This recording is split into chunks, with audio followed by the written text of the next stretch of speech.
नमस्कार, मैं ऋषभ माहेश्वरी। इससे पहले वीडियो में मैंने आपके साथ साझा किया था कि जब कोरोना पॉजिटिव की रिपोर्ट आती है तो उस समय कैसी फीलिंग होती है और आपके पड़ोसियों के क्या राय होती है आपके बारे में। आज मैं बताना चाहता हूँ, जब मैं क्वारंटाइन सेंटर पे पहुँचा था उस समय मेरी क्या फीलिंग थी, क्या महसूस कर रहा था। मैं एसआरएम कॉलेज के हॉस्टल में बने हुए क्वारंटाइन सेंटर में पहुँच गया था। एम्बुलेंस ने वहाँ उतार दिया। वहाँ की व्यवस्था ने एकदम चौंका दिया मुझे। मैं सोच रहा था वहाँ बहुत सफाई होगी, सब कुछ होगा, कुछ नहीं था। पहले तो 15-20 मिनट बाहर जहाँ एम्बुलेंस ने उतारा था वहीं खड़े रहे। 15-20 मिनट बाद वहाँ 2 लोग आए और उन्होंने जो है कुछ दवाइयाँ, एक पैरासीटामोल, मल्टीविटामिन, विटामिन सी और सिट्रीजन दे दी और बोले इनको खा लेना। फिर बोले आप अपना रूम देख लीजिएगा, जहाँ जगह मिले उस रूम में चले जाइएगा, हम आपसे फ़ोन से संपर्क कर लेंगे। उन्होंने हमारा केवल नाम और फ़ोन नंबर ले लिया था। बोले हम आपसे फ़ोन पे कॉल करके आपसे कमरा नंबर वगैरह पूछ लेंगे। इस समय उन्होंने ना टेम्परेचर देखा, ना कोई ऑक्सीजन लेवल चेक किया, बस दवाइयाँ दी, चले गए। कैसे खानी है, क्यों खानी है, कब खानी है, क्या करना है, कुछ नहीं बताया। एनीवे, हम गए, अपना एक कमरा देखा जो ठीक सा लगा, उसमें अपना सामान रखा। लेकिन वहाँ का जब नज़ारा था, उस फ्लोर पे बहुत गंदगी पड़ी हुई थी, बहुत गंदगी हो रखी थी। कोई सैनिटाइजेशन की व्यवस्था नहीं लग रही थी मेरे को, सब गंदा था। डस्टबिन भी नहीं था कोई उधर, ना कोई साबुन दिखाई दे रहा था। पता नहीं कैसे वहाँ रह रहे थे कुछ लोग। मैंने एक कमरे में अपने बेड पे एक बेड लिया, उस पर सामान रख दिया। सबसे पहले तो मैं गाज़ियाबाद सीएमओ को फ़ोन लगाया, उनको यहाँ की सारी स्थिति बताई। तो उन्होंने वहाँ के जो इंचार्ज था, इंचार्ज का नंबर मुझे दिया। उसके बाद इंचार्ज से मैंने बात की तो उन्होंने इस बात पे जल्दी ही एक्शन लेने की सांत्वना दी। उसके बाद में जो फ्लोर था, मेरा फ्लोर जो था, उसमें और जो पेशेंट थे उनसे भी बात हुई, उनसे बातचीत की। तो सुनकर बड़ा दुख हुआ कि वो लोग कह रहे थे कि यहाँ जब से वो आए हैं यहाँ ऐसा ही पड़ा हुआ है। तो मैं तो यही सोच रहा था कि कैसे रहेंगे ऐसी गंदगी में, क्या करेंगे। कभी फिर मेरे को लगा कि हम यहाँ सही होने आए हैं और बीमार होने आए हैं।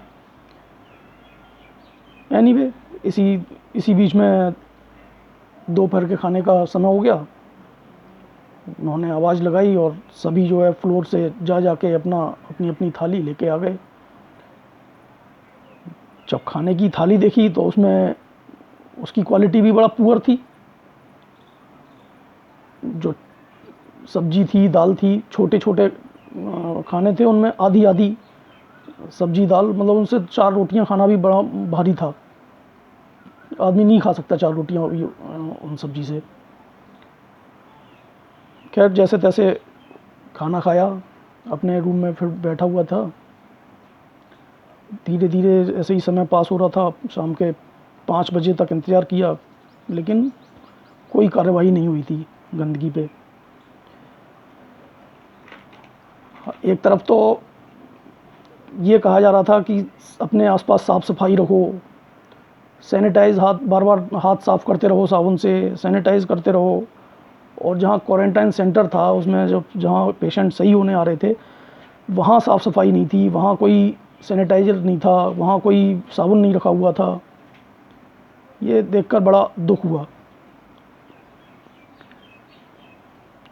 5 बजे तक मैंने इंतज़ार किया। 5 बजे फिर मैंने दोबारा से वहाँ के इंचार्ज को फ़ोन किया। वहाँ के इंचार्ज को फ़ोन किया, कुछ संघ के अधिकारियों को किया, सीएमओ को भी किया।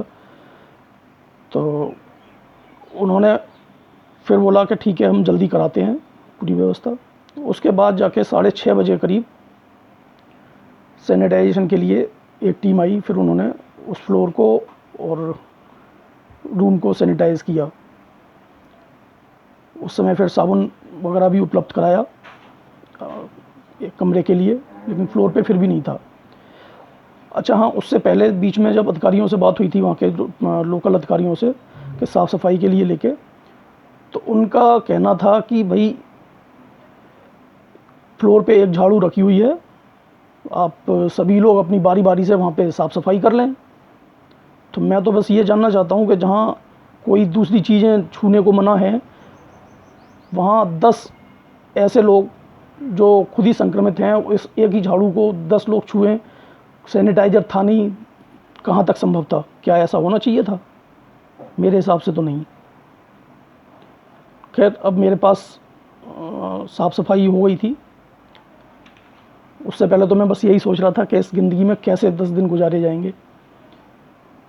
इस कड़ी परिस्थिति में सबसे ज़रूरी था कि खुद को मजबूत रखना था,